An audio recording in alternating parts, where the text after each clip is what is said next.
Good morning. And now we're ready for our opening hymn. Almost.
Our world is one world. Thank you, Whittaker.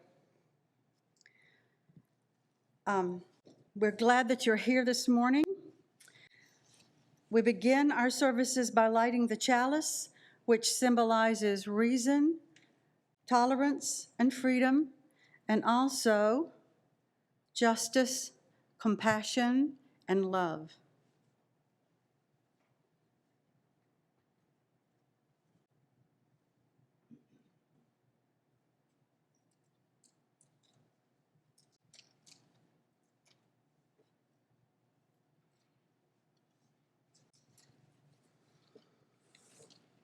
Welcome to the Unitarian Universalist Fellowship of Columbus. I'm Connie Ussery, your volunteer service leader. Our speaker today is Ron Ussery, my husband, who has been working on this program for a long time, and as you will hear later, Whittaker Locke will offer more music as well.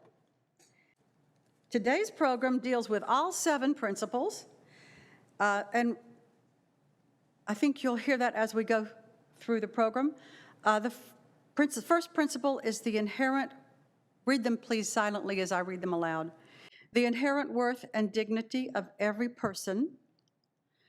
The second principle, justice, equity, and compassion in human relations. The third principle, acceptance of one another and encouragement to spiritual growth in our congregations. The fourth principle, a free and responsible search for truth and meaning. The fifth principle, the right of conscience and the use of the democratic process within our congregations and in society at large.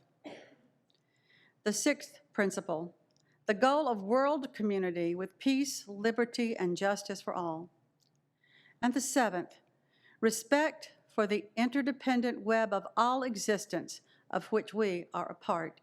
And you recognize those parts of the stained glass window which is on the other side of this center wall. And I hope you take a moment to appreciate that work that some of our past members created.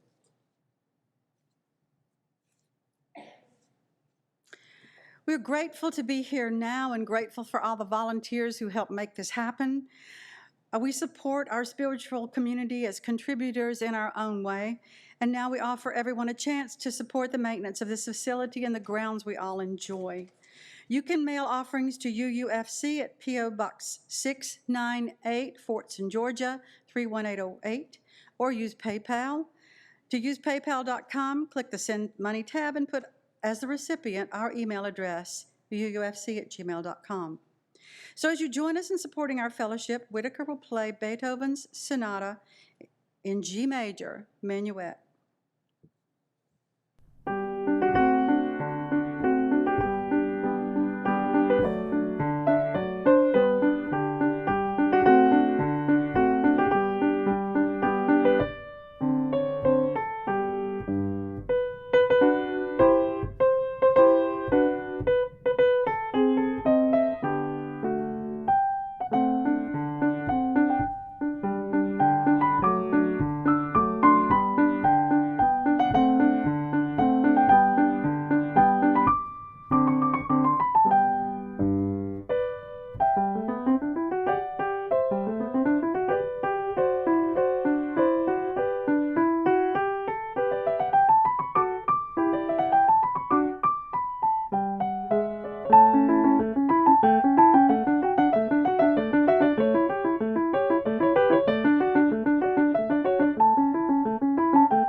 Thank you, Whittaker.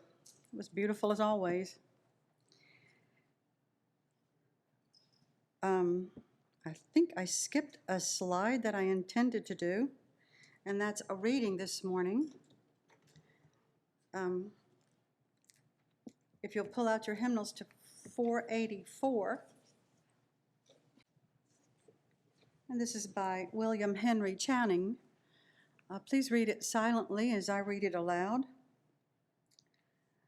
To live content with small things means to seek elegance rather than luxury, and refinement rather than fashion. To be worthy, not respectable, and wealthy, not rich. To study hard, think quietly, talk gently, act frankly. To listen to stars and birds, to babes and sages with open heart. To bear all cheerfully, to do all bravely, await occasions, hurry never. To let the spiritual, unbidden, and unconscious grow up through the common. This is to be my symphony. And with those words, let's have a moment of quiet meditation. Thank you. Our speaker this morning is Ron Ussery. He was born in Troup County, Georgia, where his family owned a farm. He's lived in Columbus for over 30 years now. Ron has a varied career. He received a bachelor's degree in English and creative writing from LaGrange College. Although he did work as a journalist, public relations, and magazine editor, he later worked in benefits and pension management, where he did more accounting than writing. His career highlights include being sports editor of his hometown daily newspaper at age 18, being international textile magazine editor at age 25, which took him to Europe several times, working in human resources, which required relocating to the New York area and then back to Synovus here in Columbus, and then to Brookstone School. And this job offered him a summer experience at Merton College, Oxford University, and then a trip to Liberia with a team of Brookstone students and adults to work at Rick's Institute and then meet with President Sirleaf herself. He serves as our UUFC treasurer. He works to help maintain our building and grounds, especially regarding security and electrical and plumbing issues. He is also a frequent facilitator at Columbus Academy for Lifelong Learning, where he teaches and facilitates discussion. And this quarter, it's all about what Darwin didn't know. But today, Ron is here to talk about a subject he has thought about for a long time. An incident sparked by a child decades ago led to much thought and discussion. Ron has reached some conclusions that he's finally ready to share. Ron.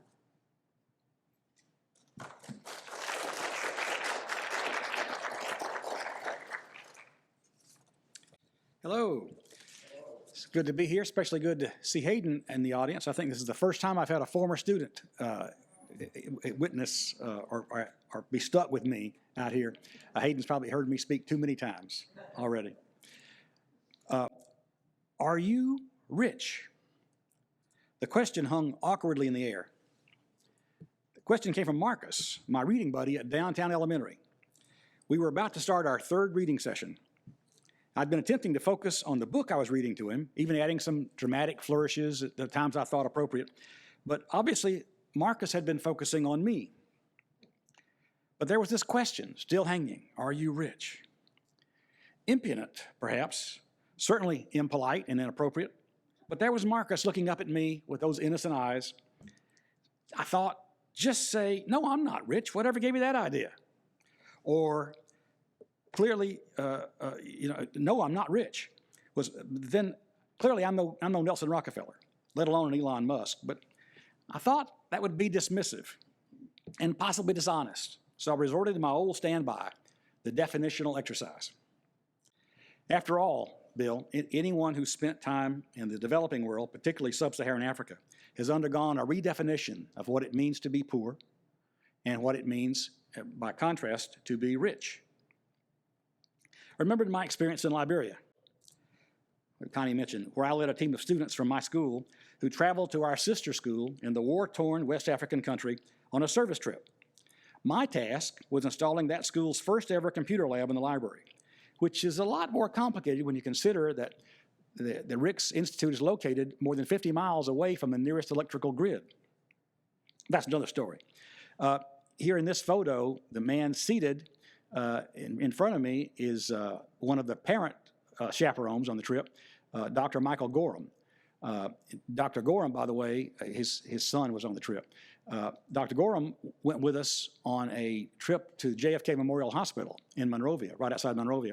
And Mike was invited to come back the next day to observe/assist in brain surgery being performed by a volunteer surgeon who had come down from California.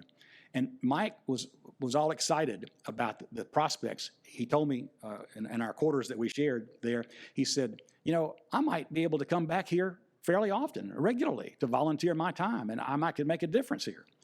And then he went back to that surgical exercise, and then he came back, and he was kind of down after that.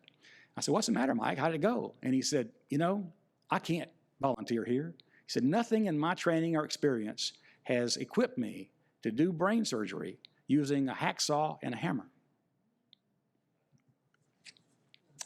So there were lots of lessons that we all learned there.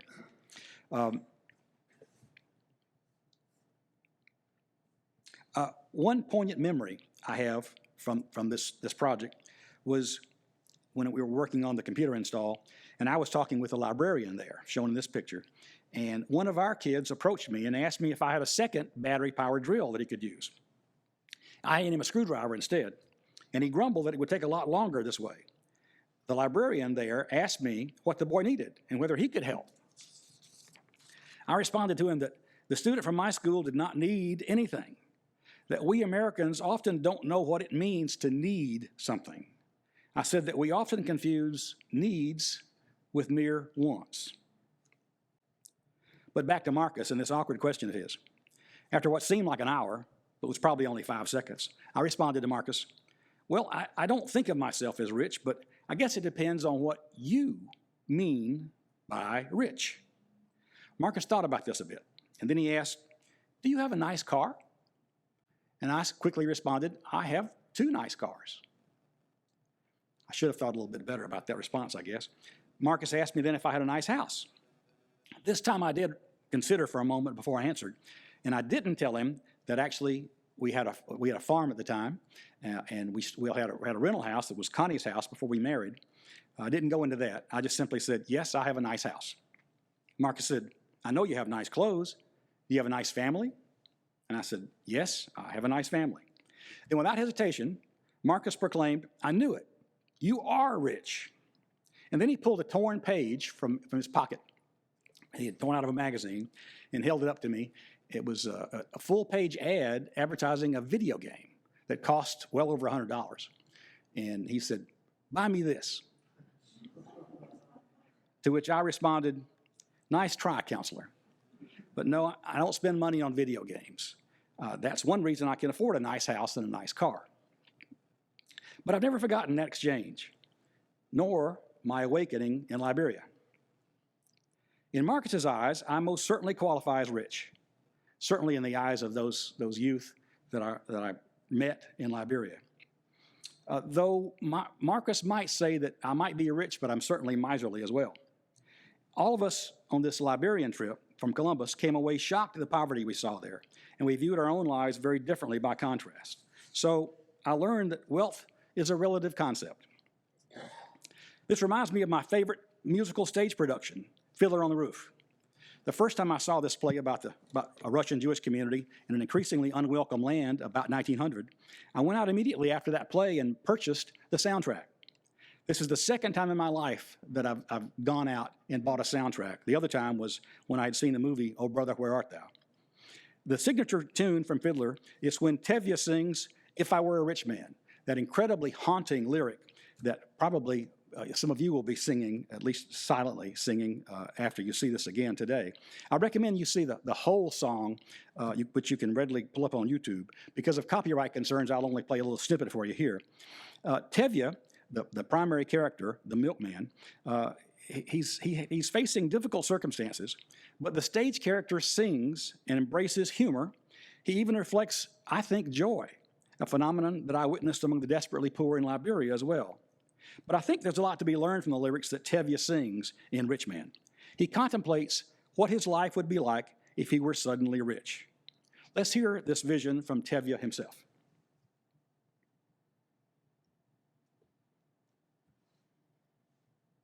If I were a rich man,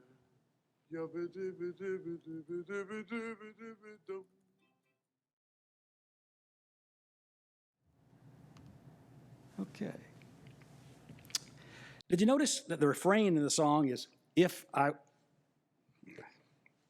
Well, I have to leave that up there. I'm not sure what's going on with the computer. The refrain is, if I were a rich man, I'd yada dibba dibba dabba dum. You know, Tevye really doesn't know what it would be like to be rich. He just knows that it's something to be desired, right? I submit that this vagueness in the lyrics is not just a filler, but rather it's thoughtfully designed by the songwriter. Tevye clearly enjoys imagining what it would be like. He only knows that it would be grand beyond his comprehension. He does offer some specificity about what it would be like to be rich, not terribly unlike Marcus's vision, I think.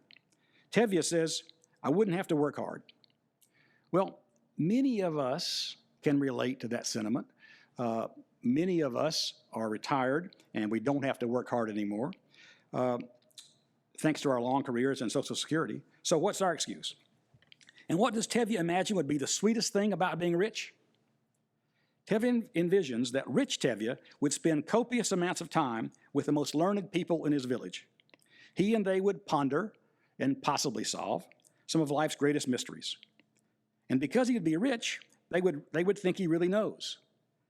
Does that scenario explain for anyone else why our fellowship has so many social activities where we can spend a great deal of time with each other, the most learned people in our village? Consider the women's book group, the grumpy old men's group, the Friday lunch group, the Wednesday night discussion group, the pagan group, the meditation and Buddhist studies groups, the various committee work, and the No Wrong Turns bicycling group. Aren't we savoring this time with the most learned and insightful people in our community? And is our having this opportunity and this luxury evidence of our wealth? Tevye repeatedly says, I wouldn't have to work hard. And most of us don't. A few of us younger folks are still working hard, but we have, even you younger folks who are working hard every day can look forward to a time when you won't have to. Not having to work hard gives us more time for our passions. There are a couple of other lines in the song that are Mel Brooks worthy. One is that when you are rich, they think you really know. Now, does that sentiment remind you of anything we've been through in the last 5 or 6 years? Then there's Tevye's question of God as to why Tevye just can't be made rich all of a sudden. The spirit of the question seems to be, gee, God, it wouldn't be any sweat off you if you just made me rich. And what he actually says is, would it spoil some grand eternal plan? Now, if you don't feel rich, perhaps your perspective needs to be widened. One of my favorite children's books of all time is If the World Were a Village by David J. Smith. Smith proposes on the first page that we simplify the world's nearly 7 billion people and think of it as a village of just 100 people who represent proportionally all of the diversity of the whole world. Smith writes, so come and learn about our global village. What you find may surprise you.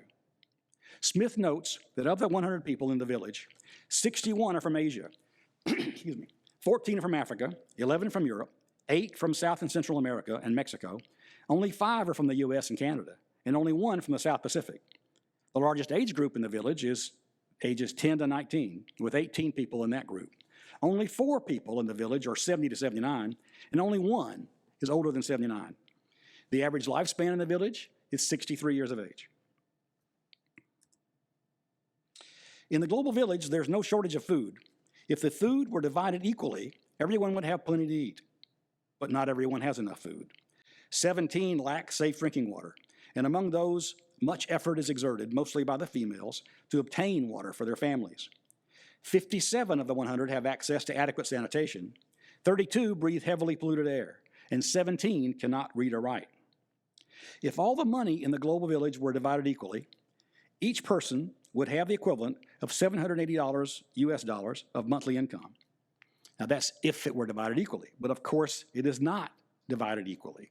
The poorest 10 people have less than $1 a day, and 75 of them have less than $4 a day.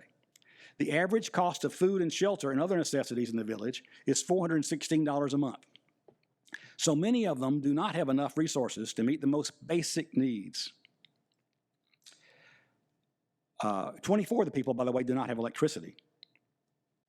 Now, if we compare these numbers from the global village, these averages, we might think that there's no problem, but because of the unequal spread of the resources, there are problems. There are huge gaping holes. So let's look at what life is like in the USA on average. Our average monthly Social Security benefit right now is $1,657 a month. Quite a contrast to the global village, isn't it? The maximum is $3,345 a month from Social Security. That's at normal retirement age 67 for most people. The maximum is actually $4,200 a month if you delay payments beginning until age 70. When I was at the bank, I used to do financial planning, and I did lots of clinics on retirement when I was doing the financial planning. One thing I found useful when dealing with monthly payments was to convert them to a lump sum equivalency. In other words, how much of a lump sum amount would be required to generate that type of monthly income. So mathematically, at today's very low interest rates, that average Social Security benefit equates to about $400,000 of lump sum equivalency at normal retirement age. And that maximum benefit is equal to about $1 million. That's surprising, isn't it? That our public retirement system provides a net worth, on average, of $400,000 to somebody at normal retirement age. And it can slide up all the way up to $1 million. That's how rich our country is. Back to the global village, where the population of the village is growing rapidly. In the year 1000 BCE, the population of the village was only 1. In 1000 CE, it had only grown to 5 people. By 1650, there were 10 people here. By 1800, 17. By 1900, 32. And of course, now there are 100. By the year 2100, there's expected to be 200 people here. And by 2150, we will have reached the full sustainable capacity of the village at 250. Smith closes the book with this hopeful observation. He writes, "Fortunately, the United Nations and many other organizations are working hard to make sure that the village of the future is a good home to all who live in it." And I found this slide from on the web from rollingalpha.com, and it depicts the world with a distorted allocation of geographic area by wealth. So you can see how swollen the USA looks, including Alaska up there. You can see how swollen China is. And look at Japan, tiny little Japan, tiny geographically, the mass on our right side of China.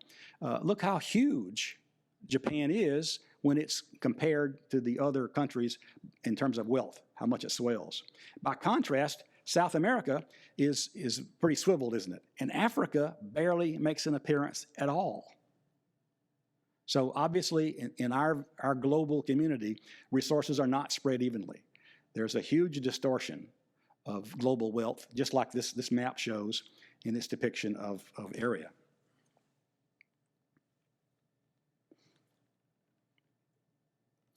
The idea for this program came up in a conversation that Connie and I had one morning while we were walking the dogs in our neighborhood. I was absent-mindedly singing "If I Were a Rich Man," probably mangling the lyrics badly in my usual fashion. But Connie interrupted with a comment a lot like Marcus. She said, "But you are rich." And then she said, "How would you live differently if you were to win the lottery?" And finally, the big question, why don't you go ahead and act that way now? Be more generous? Do it, she said. Travel more? Do it. Be happy and content like Tevye imagines? Why not now? So, the question, are you rich? And what does it mean to be rich? What does it mean to you to hold the blessings that life has bestowed on you? What are you waiting for to acknowledge your advantages? And if, like Marcus and Tevye, you have some vague notion of the different person you would be if you were richer, why not recognize your treasures now and stop waiting to attain some nebulous milestone to start living your rich life? I think Marcus was on the right track when he asked me if I had a nice family. He could have expanded that line of thinking to ask if I had a group of close, reliable friends, and if I led a fulfilling spiritual life in communion with supportive companions along the journey. And then it would have been obvious that the answer to his question is yes. Yes, I am rich. I'm also self-aware, and I have enough perspective to recognize how fortunate I am. And I'm generous because so many of my fellow villagers have been less fortunate in some ways. But ultimately, being rich has little to do with material things. I learned that lesson in Liberia, where the people who had nothing by my material world comparison nonetheless reflected a deeper joy than I'd ever seen before. After 15 years of bloody civil war in Liberia, they were alive. They had life, and they had each other as survivors. They had community, and they had their faith in their perseverance. And they were not distracted by the material things they owned and that in some sense would own them. Tevye may not recognize it, but when he sings, he is rejoicing. And when we gather here and we commiserate about the Republicans, we are rejoicing as well, rejoicing that we have each other. So we are rich, gratefully so and joyously so. Thank you.